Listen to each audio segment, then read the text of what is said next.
Welcome to new TV Telugu. రాష్ట్రంలో నాలుగోసారి ముఖ్యమంత్రిగా చంద్రబాబు ప్రమాణ స్వీకారం చేసి ఈ నెల 12తో 2 నెలలు పూర్తవుతుంది. జూన్ 12న ఏపీ ముఖ్యమంత్రిగా చంద్రబాబు ప్రమాణ స్వీకారం చేశారు. మరి ఈ 2 నెలల్లో చంద్రబాబు తనదైన మార్పు చూపించారా అంటే చూపిస్తున్నారనే చెప్పాలి. మార్పు ఒక్క రాత్రిలో జరగదు. సో ఈ 2 నెలల్లో చంద్రబాబు వేస్తున్న అడుగులు చూస్తుంటే 2 ఏళ్లకు కావాల్సిన వనరులను ఎలా సేకరిస్తున్నారో అర్థమవుతోంది. చంద్రబాబు ఒకవైపు అభివృద్ధి, మరోవైపు సంక్షేమం అంటూ అడుగులు వేస్తున్నారు.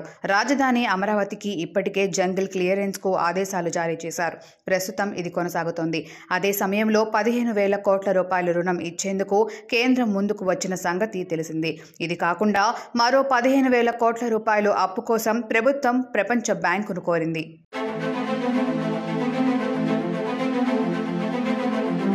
దీంతో ఇటీవల ప్రపంచ బ్యాంకు ప్రతినిధులు కూడా అమరావతికి వచ్చారు. ఇక్కడ జరుగుతున్న ఆగిపోయిన పనులను కూడా పరిశీలించారు. దీంతో అమరావతి కొలికి వచ్చింది. ఇక పోలవరం అంశాన్ని కేంద్రానికే వదిలేశారు. అది కూడా సాకారమవుతుంది. మరోవైపు ప్రజల నైపుణ్యాలను తెలుసుకొని వారికి ఉపాధి, ఉద్యోగాల్లో మెరుగైన సౌకర్యాలు కల్పించేందుకు స్కిల్ ఎన్యూమరేషన్ కూడా చేపట్టారు. ఇది కొంతవరకు మంచిదే. దీనికి తోడు డిఎస్సిని వర్ణింపచేశారు. ఇలా అభివృద్ధి పరంగా ముందుకు సాగుతున్నారు.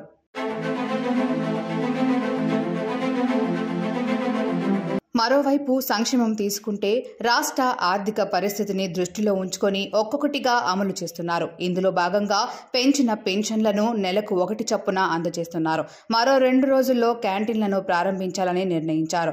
రాష్ట్ర వ్యాప్తంగా విడతల వారీగా వీటిని ఏర్పాటు చేయనున్నారు. మరోవైపు మహిళలకు ఉచిత ఆర్టీసీ ప్రయాణం కల్పించేందుకు అధ్యయనం జరుగుతోంది.